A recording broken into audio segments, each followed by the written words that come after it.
Okay दोस्तों, सी plus plus के अंदर ये एम्प्लॉय वाला जो ऑब्जेक्ट ये प्रोग्राम है, इसको आज हम डिस्कस करेंगे। क्लास एम्प्लॉय, इसके अंदर मेरे पास प्राइवेट विजिबिलिटी मोड के अंदर तीन वेरिएबल्स है।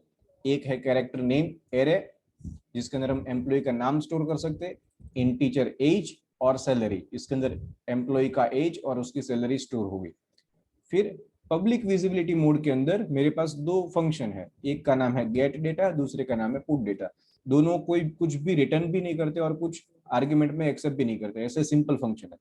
और इसको सिंपल यहाँ पर डिक्लेयर किया हुआ है, इसको डिफाइन जो है वो क्लास के बाहर किया हुआ है। तो क्लास के बाहर इसको डिफाइन करने के लिए हमको मालूम है, हमको सबसे पहले क्या करना होता है, रिटर्न डेटा टाइप लिखना है, फिर क्लास का नाम, उसके बाद स्कोप रिजोल्यूशन ऑपरेटर, और फिर फंक्शन का नाम एंड लिस्ट ऑफ आर्ग्यूमेंट्स। अगर कुछ भी नहीं है आर्ग्यूमेंट में तो इससे सिंपल ब्रैकेट्स करने, फिर उसके करली ब्रैकेट स्टार्ट और खत्म, उसके बीच में ये फंक्शन को क्या काम करना है वो पूरा कोड लिखा हुआ है। Enter your name, enter your age, enter your salary, और वो अप्रोप्रिएट वेरिएबल के अंदर हम इनपुट ले रहे हैं, name age and salary.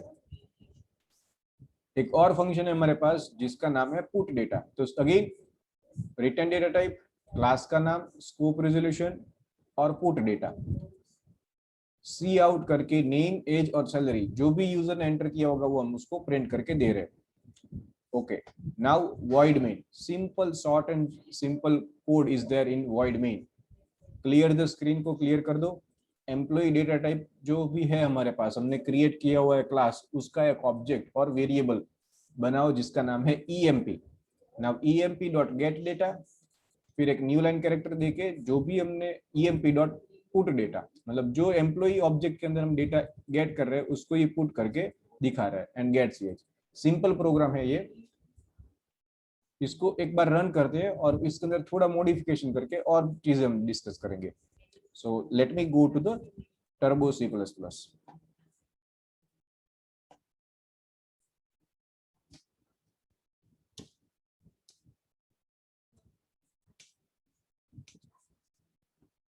yes, here I do have employee wala code F9, program is up to date, there is no error. Let me press Ctrl F9, enter name, so name say for example Ram, enter age say for example 23, and salary say 3400 rupees, enter। तो object के अंदर data appropriately feed हो रहा है और वही data हमने print किया, दैट्स ऑल, सिंपल। अभी हम क्या करेंगे दोस्तों, ऑब्जेक्ट बढ़ाएंगे। सो लेट मी से emp1 emp2 emp3,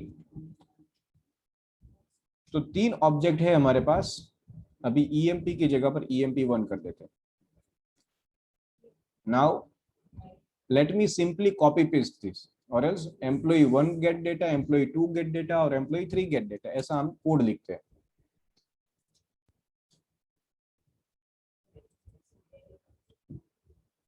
okay, employ 1 के अंदर हमने डेटा लिया। नाउ एम्प्लॉय 2 जो है उसका गेट डेटा करते हैं, emp3 dot get data, employee 1 dot put data, employee 2 dot put data and employ 3 dot put data. इसको पिक्चरल रिप्रेजेंटेशन के अंदर पेंट में थोड़ा ड्राइंग करके भी मैं समझाऊंगा कि हम क्या कर रहे हैं।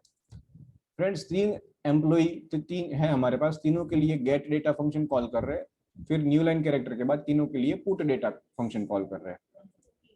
लेट मी सिंपली, अभी थोड़ा आउटपुट बिगड़ा हुआ आएगा, उसको फिर अच्छे से सुधारेंगे हम, लेकिन इतना करने के बाद रन करके देखते हैं। Ctrl F9, एंटर नेम से राम, एज 23 एंड सैलरी से 3400। अगेन एंटर नेम, मतलब ये दूसरे एम्प्लॉय की बात कर रहे हैं। तो चलो दूसरे एम्प्लॉय के लिए से सीता, एज 21 एंड सैलरी से 2400। अगेन एंटर नेम, सो तीसरा एम्प्लॉय से for example Lakshman, age is say 19, salary 4500। देखो दोस्तों, तीनों एम्प्लॉय की डेटा एंट्री हमने की और तीनों एम्प्लॉय की फिर कंटेंट जो वो प्रिंट भी हुई। राम उसका एज और उसका सैलरी, सीता उसका एज और उसका salary, Lakshman and so on. तो ये 3 एम्प्लॉय के लिए हमने काम किया। तो दोस्तों जब हम थ्योरी डिस्कस करेंगे यूनिट 1 की, benefits of object oriented programming, उसके अंदर एक पॉइंट आएगा रिडंडेंसी को कम कर रहे हैं, रीयूजेबिलिटी, एक ही कोड को बार बार यूज करना और एक ही जैसा कोड बार बार लिखने से हमको छुटकारा मिलना, तो उसको रिडंडेंट मतलब सेम कोड एक मल्टीपल टाइम्स एक ही कोड हम लिखते हैं उसको बोलते हैं रिडंडेंसी, तो उससे हमको छुटकारा मिला। एंड रीयूजेबिलिटी, तो आप देखिए ये एम्प्लॉय 1 के अंदर मुझे इनपुट लेना है तो employee1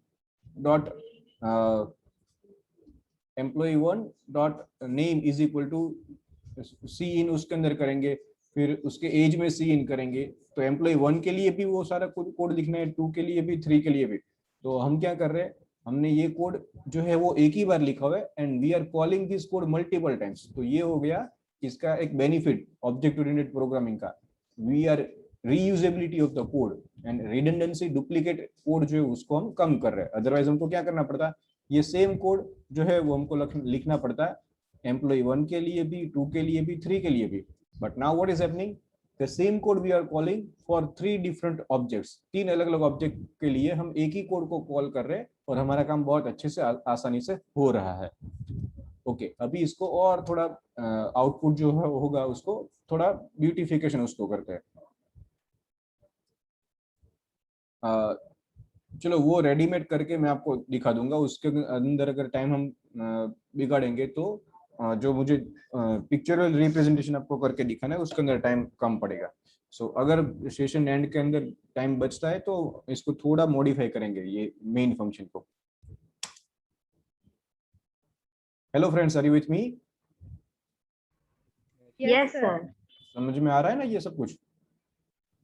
यस सर। चलो अभी ड्राइंग करते हैं और अच्छे से समझने के लिए।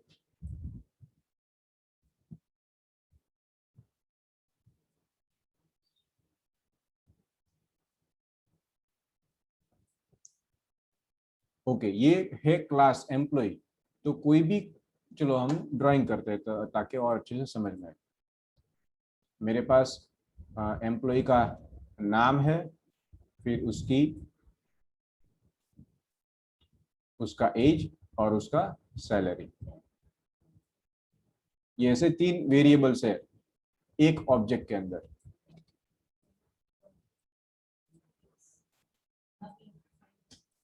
Name, age and salary.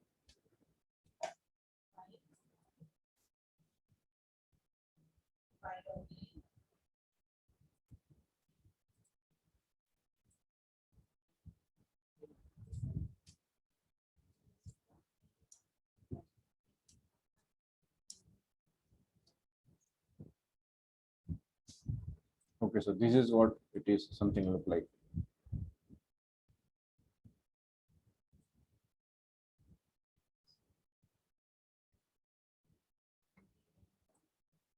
Object और अच्छे से बना देते हैं हम, ये रहा।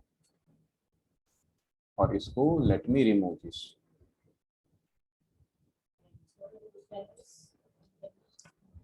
ओके, तो जब भी हम एम्प्लॉय क्लास का कोई ऑब्जेक्ट बनाते हैं तो मेमोरी के अंदर हमको इस तरह से स्पेस मिलता है।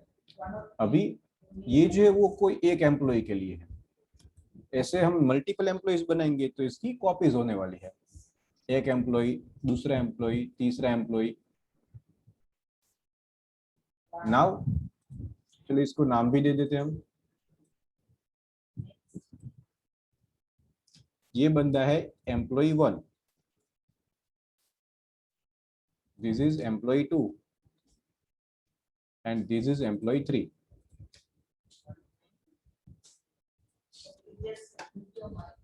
ओके, सो ये क्लास है। क्लास की डेफिनेशन के अंदर हमने फंक्शन को कहीं पर इंक्लूड नहीं किया। यू सी दिस, अगर कोई भी ऑब्जेक्ट बनता है, let me go to the main. See employee class के emp1, 2 एंड 3 ऐसे 3 अगर ऑब्जेक्ट्स हम बनाते हैं तो ऐसा होता है। लेकिन आप भूल गए कि क्लास के अंदर और भी तो चीजें हैं, ये ओनली डेटा मेंबर्स नहीं है, मेंबर फंक्शंस भी है। तो मेंबर फंक्शंस जो है उसकी मल्टीपल कॉपीज नहीं रहती है फ्रेंड्स। हर एक क्लास के लिए, सॉरी, हर एक ऑब्जेक्ट के लिए अलग से मेंबर फंक्शन भी उसके रहेंगे, ऐसा नहीं होगा। क्या होगा? It would be something like this, gate data and put data.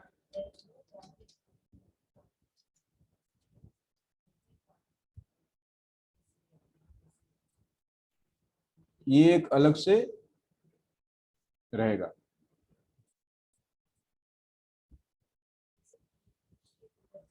Get data and put data, and all the different objects can call the same function again and again.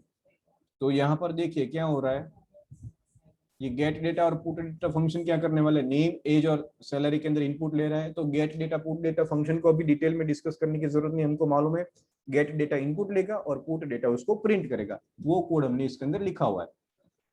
Now simple, this is emp1 dot get data. तो employ 1 का जो gate data है वो employ 1 के लिए ये function call होगा, gate data. तो एम्प्लॉय 1 के अंदर सारा इनपुट आ जाएगा। एम्प्लॉय 2 भी गेट डेटा को कॉल करेगा तो उसके अंदर भी ये कोड जो है वो सेम काम करेगा, लेकिन emp2 के लिए। सेम वे emp3 भी कॉल कर रहा है गेट डेटा को, तो वो भी उसी तरह से एम्प्लॉय 3 का जो भी कंटेंट है वो पॉपुलेट हो जाएगा, इनिशियलाइज हो जाएगा अप्रोप्रिएट डेटा के जरिए, जो भी हम यूजर के पास से ले रहे हैं वो।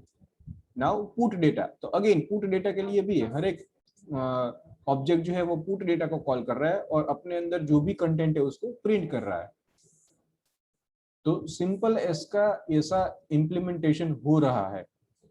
अभी हम क्या करेंगे कि मुझे मेरे मेरे कंपनी के अंदर 5 एम्प्लॉय है, तो मैं और 2 ऑब्जेक्ट्स बना दूंगा, emp5, emp4, emp5। तो ये ठीक है, चलो ये अच्छे से काम करेगा। तो जैसे मैंने ये ड्राइंग्स बनाए एम्प्लॉय 1, एम्प्लॉय 2, एम्प्लॉय 3, वैसे 2 और बॉक्सेस बना देंगे जिसको एम्प्लॉय 3 और 4 और 5 करेंगे। कोई एक कंपनी है जिस जो थोड़ी बड़ी और उसके अंदर 10 एम्प्लॉय, तो ऐसे 10 ऑब्जेक्ट्स लेंगे। लेकिन कोई एक कंपनी है जिसके अंदर 50 एम्प्लॉय है, now it would be little bit complex, थोड़ा डिफिकल्ट हो जाएगा। 50 ऑब्जेक्ट्स लेना और उसके अंदर गेट डेटा पुट डेटा करना तो दिक्कत वाला काम हो जाएगा। Now you just imagine company like TCS, 50 employee है, हजारों एम्प्लॉय है, तो ऑब्जेक्ट्स, इतने नंबर ऑफ ऑब्जेक्ट्स लेते ही रहना, तो this is not the feasible solution. ऐसा करना है तो हम कर सकते हैं, जहां तक मैं कंप्यूटर के पास मेमोरी है वो हमको मना नहीं करेगा ऐसे नंबर ऑफ ऑब्जेक्ट्स नए नए डिक्लेयर करने में। तो हम क्या कर सकते हैं, we can create an array of object. Are you with me friends? Yes sir. ये समझ में आ रहा है? Yes yes sir. Yes, sir. Okay चलो, अभी we do have time. Array of object जो है वो उसके बदले ये थोड़ा हम आउटपुट को और अच्छा बेहतर बनाते हैं। ये गेट डेटा जो है और पुट डेटा, उसके बीच में सिंपल एंड एल है। तो यहां पर मैं लिखता हूं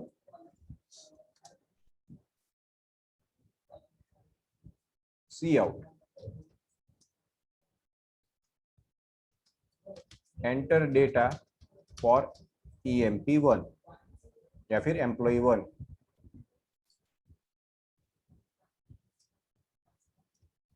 late me do it in a full screen. अभी ये ड्राइंग जो है वो उसकी जरूरत नहीं है।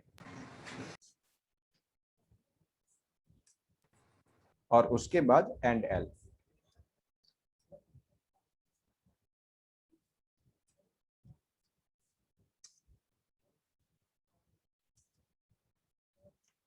Enter data for employee 1, employee 2 एंड एम्प्लॉय 3। फ्रेंड्स, हर एक प्रोग्राम के अंदर ऐसा करके मैं दिखाऊंगा नहीं, नाउ ऑनवर्ड्स ऐसा ही कोड आपको देखने को मिलेगा। नाउ एंड एल करने के बाद यहां पर सी आउट करके हम प्रिंट करते हैं डेटा ऑफ एम्प्लॉय 1 ऐसा, और फिर and L data of employee 2 and data of employee 3. तो ये थोड़ा देखने में हमको ठीक लगेगा। और ये इनपुट तो ठीक है, लेकिन जो आउटपुट नेम एज सैलरी हम ऐसे ही प्रिंट कर रहे हैं, यहाँ पर हम ऐसा लिख सकते हैं नेम फिर as and salary.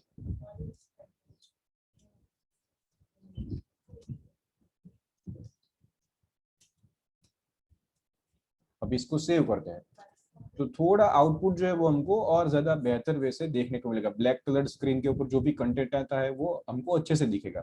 Late me go to the program. इसको बंद करके वापस से ओपन करना पड़ेगा because we have made certain changes into it.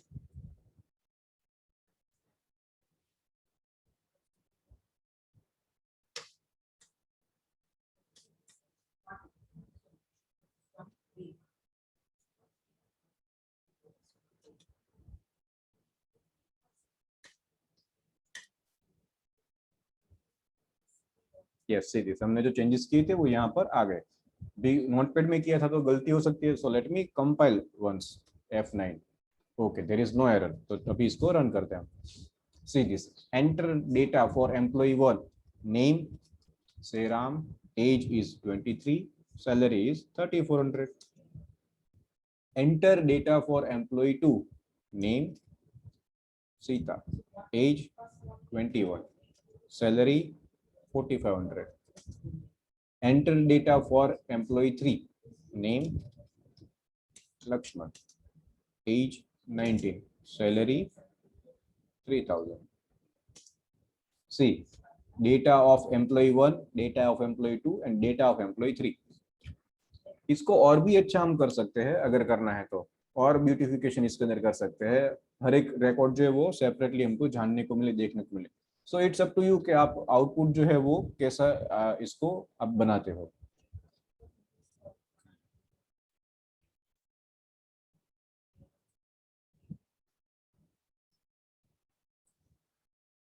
Okay, are you with me friends? ये समझ में आया? Yes sir.